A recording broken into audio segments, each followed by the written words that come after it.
大家好，歡迎嚟到啫喱學煮，我係啫喱。今日我會用黃芽白同埋麵筋嚟同大家分享一道餸㗎。首先呢，我會將黃芽白個頭切咗去先啦，跟住呢，我就會將啲葉啦逐塊咁樣剝落嚟嘅喎。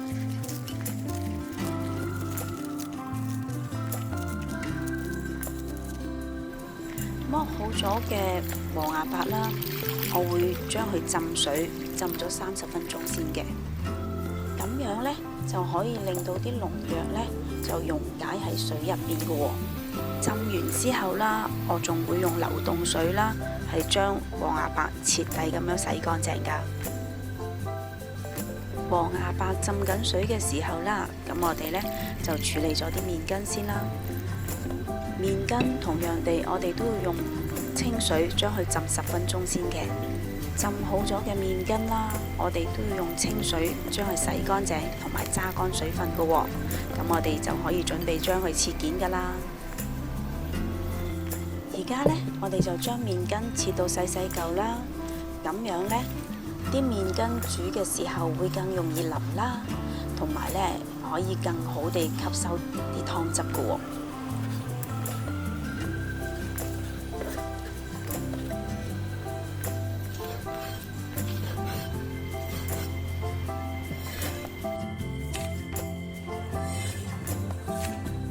浸咗水30分鐘，洗乾淨同埋擎乾咗水嘅黃芽白啦。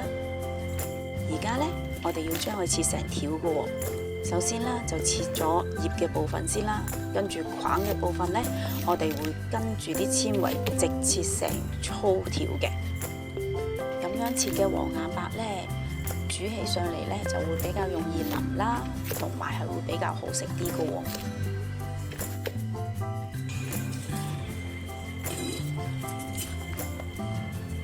為咗令個餸更加色彩繽紛啦，咁我會加少少紅蘿蔔絲落去嘅喎。我會先將紅蘿蔔切成薄片啦，跟住再改刀切成紅蘿蔔絲嘅喎。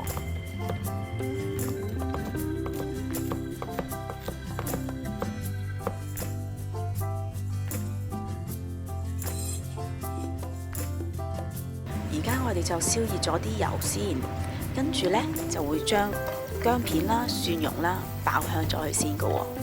當我哋聞到薑同埋蒜蓉嘅香味嘅時候呢，我哋就可以將黃芽白放埋落鑊度噶啦。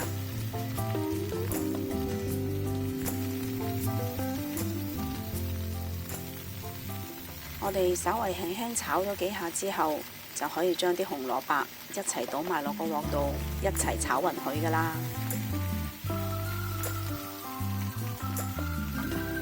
而家呢，我哋就會收返個細火啦，將佢冚蓋燜煮3分鐘嘅。燜煮咗3分鐘之後，我哋睇到黃芽白呢就已經開始腍啦。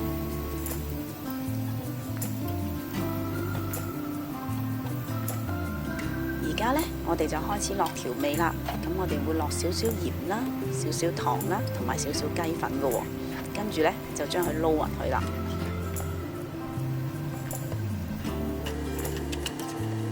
炒勻咗之後呢，我哋就可以將啲麵筋一齊倒埋落嚟㗎啦。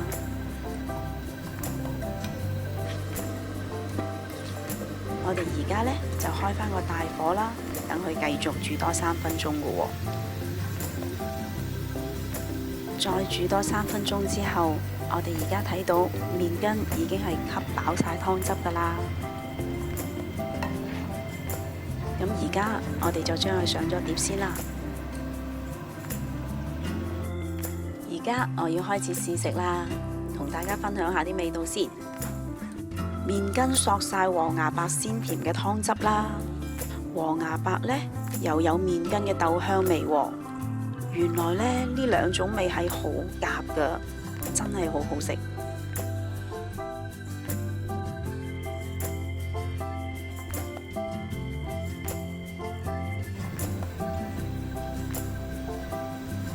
非常簡單又樸素嘅麵筋煮黃芽白就完成啦。